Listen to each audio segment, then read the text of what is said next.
everyone! Now today's video we're going to be making some super simple cards with some pattern paper and some ephemera pieces. I have got the Rosie Studio Jubilee from Spellbinders, and I'm just going to flip through here. And today I'm going to work with some papers that I've kind of been shying away from when I've looked at this packet, and this is one of them, these banners. I'm going to use a musical one here, but I've got both of those out because I did some cutting. And anyway, I have got the I don't know, the package of like sentiments, the sentiment set. I've got the puffy stickers set, and I have got the sticker set and more ephemera. I've got the butterflies and bows, little stickers. And here is one that shows all of the little ephemera pieces. I've got basically almost all of this collection, if not all of it. And I've got a lot of it dumped out in this purple tray, so that's why some of those packages looked empty. I've got some of my scraps from previous makes. I've got some scrap cardstock as well. But we're going to work with this birthday banner paper. I'm still needing to get a supply of birthday cards for people that are wanting to get them from me.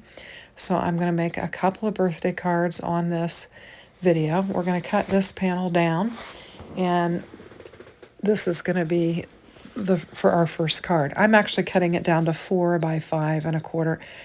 That way we will have a little bit of our card base hanging out around there, and we're going to use this. I'll just lay the scraps aside. I like to kind of bring some of the scraps in sometimes to the inside of the card. So I've got a side folding A2 size card base, and I'm just going to get my 4 by 5 1/4 panel laid down on here. Now, I didn't use any dies on this, so this is simple card making for beginners. If you don't have all the things, you can pick up the Rosie Studio Jubilee set, and you'll be able to make a bunch of cards. And there is a lot of stuff that is included in this set. I've made several cards and several videos with it, but we're going to make a couple more today. So I'm just trying to get that edge lined up nice and neatly on my card base there, and I'm not satisfied with it, so I'm going to lift it back up and lay it back down on there, and then we'll get it going. Oh, and I will tell you, I was just exhausted this evening, so I needed some simple card making. So I had a little, my card base had a little, it was raised a little bit there on the top at rough edge, so I just took my bone folder and just gave it a press and laid it down.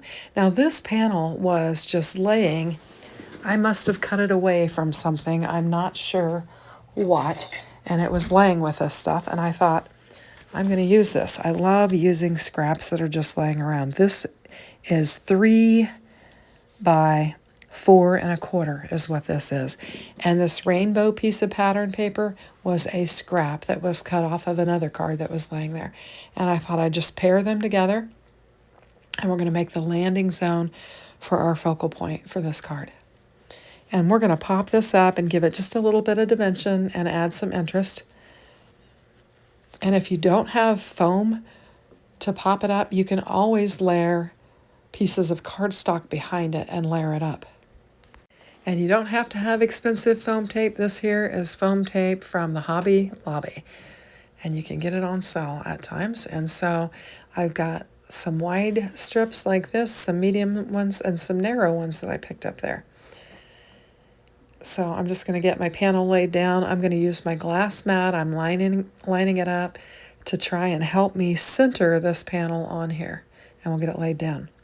So anyway, I mentioned I'm just really tired this evening. I have been just kind of working my tail off. I have a little bit of story time here.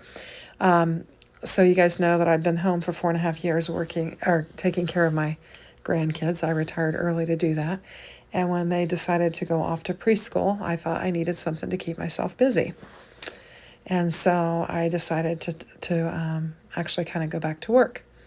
And I have done that for several months, and I have come to the resolution that it is not what I need to be doing. And so I have just a week and a half left, and I've been working my tail off and running myself kind of ragged, trying to help them with things as I leave. But I am looking forward to coming back home and kind of getting back in the groove that I was in. I'm going to be taking care of the boys this summer and doing the things that I need to be doing with my family and being able to spend more time with the things that I enjoy, which is making YouTube videos and working with my different product and getting stuff rolled out.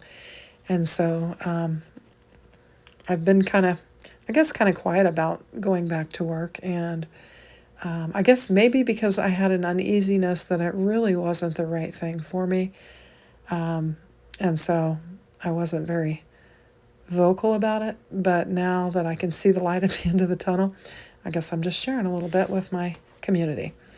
So anyway, we're going to get this happy birthday laid down on there. I did put the kind of cocktail, it looks like a margarita glass with a lemon hanging off the side of it. I put it down there just to kind of fill in some of that white space.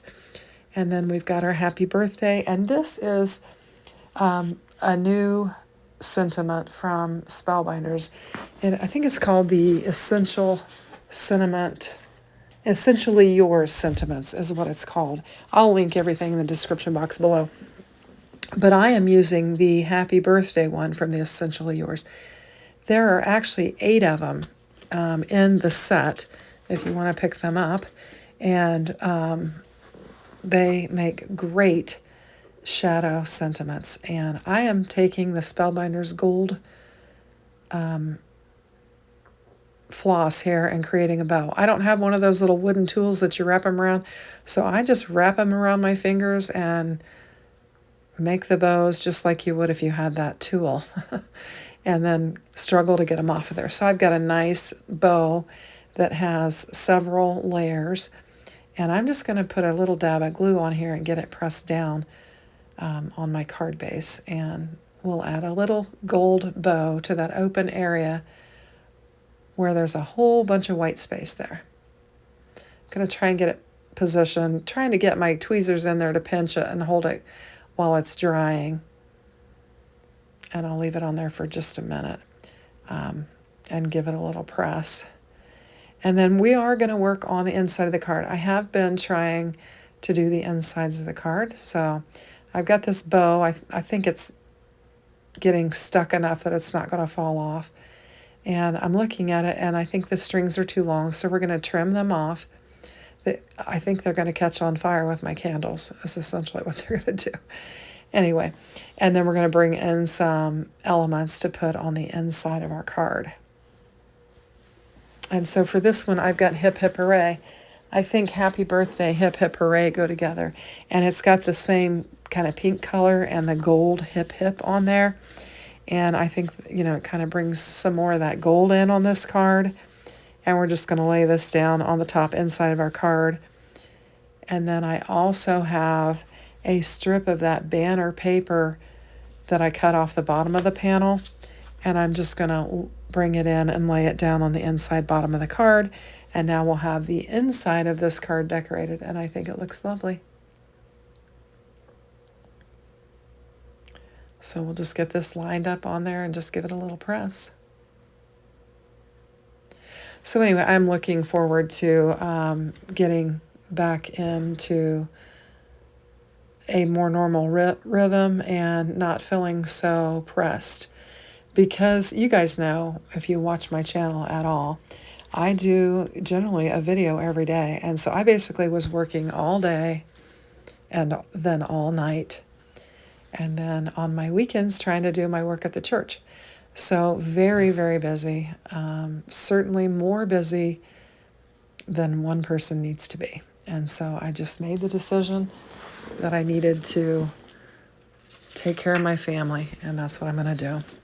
And myself. I'm real good about taking care of others, but I'm not so good about taking care of myself. And I've had some trusted advisors who have set me straight on that, and I appreciate each and every one of them. So I have got another paper that I wasn't readily drawn to, and was this kind of busy floral pattern, and I'm going to pair it with another piece of paper that I wasn't sure how I would use. So it's nice to kind of come back to things and look at them again and decide how you might be able to use them. So we're going to take this busy floral paper. It's very pretty with the pink and kind of the green and tealish colors. Now this is interesting. In this package of stuff, I had cut some strips off of some panels. And so I just took a piece of cardstock and glued them to them on the diagonal and then cut it down. And I'm bringing in the musical note paper with the gold on it. And I'm going to layer it down, and then we're going to put our diagonal striped panel on top of this. And I think the diagonal stripe kind of tones down everything that we've got going on with the floral and the music notes. Now, the music notes tie in with my sentiment and my ephemera pieces that I'm going to use on it, and so that's why I paired it. And I think it comes together and makes a nice little card. And again, very simply. Now, I did say that I didn't use any dies on these, but I did use the dies for the sentiment, so I wanted to correct that. But the other pieces are just ephemera pieces. And if you want, you can use the pieces from the Rosie Studio for your birthday sentiments. I think I'd used most of mine up already, and that's why I chose to bring these in, because I kind of dug around and I didn't see that I had any more birthday sentiments in there, apart from the hip hip hooray that I put on the other one. So we've got this, and I think it does kind of tone down the busyness, and it gives us a place to layer our focal point. And I've got the bird cage, which is just white with the gold decorative element. And then I have got one of our birds and one of our gold and white leafy elements that we're going to use on this. And I've chosen, there are two types of birds, two that are pink like this, and then there's one that is blue. And so I'm going to put the pink one, I'm going to layer this leafy element on the back of it, just to make it look a little bit more interesting and to layer it up. And we're going to use this pink one on the front. And then I'm going to bring the blue one and use it on the inside of the card. So we'll have a couple birds on this card. Now I've got my happy birthday sentiment, and I already have it. Here we go. I'm showing you the die set here. Essentially Yours sentiments. And I've got the happy birthday, and I used gold. I wanted to tie in my music paper and my gold bird cage with it. So I've got my happy birthday in gold. And I've got a little piece, I don't know what it is, on the one of the leaves that I've laid down there, and I'm trying to fix it with my little tweezers is what I'm doing. We're going to get the birthday sentiment laid down on here. Clean up the little glue. I've got 3 layers there, so it's a good solid sentiment. And we'll get it laid down on there. I did put a little bit of foam behind that bee that is hanging over my panel to sturdy it up. Now we've got a little blue floral or heart that has gold trim around it, and I'm going to get it and lay it down on the bird cage. Just add another little pop of color, and then that will pretty much finish off the front of our card. And so this is where I put the little foam underneath the bee. And we're going to bring in some elements for the inside of our card as well. And what I've chosen for this is I've got that piece of the pink floral pattern paper that I cut away, and I'm going to lay it down on the bottom and get it lined up. It was a little bit longer than what I needed, and so I'll just let it hang off the edge, then we'll flip it over and trim it off. I always like to bring in some of the elements from the front of the card onto the inside of the card. And then I've chosen the blue bird, and it's kind of going in the opposite direction of the one that is on the front. And I have got a circle love you. And I'm fiddling around with how I want to do it. But ultimately I'll wind up laying the love you in the center, and I'll tuck the bird just behind it, and we'll have a real pretty inside element to our card. And here I'm still trying to figure it out. And I'm thinking there's just a lot of white space up there. And when I laid it down, it was kind of able to tuck underneath there, and I thought, well, I'll just put some glue and just kind of tuck it underneath the love you and just kind of make them look like they're clustered there. And then that'll finish off the inside of the card. So we've got this happy birthday with our bird and our bird cage, and then we've got our happy birthday with our cake and our bow. And I think they look really pretty. Here's a picture. I hope you like it. If you do, hit the like. If you haven't subscribed, please subscribe. Thanks for watching.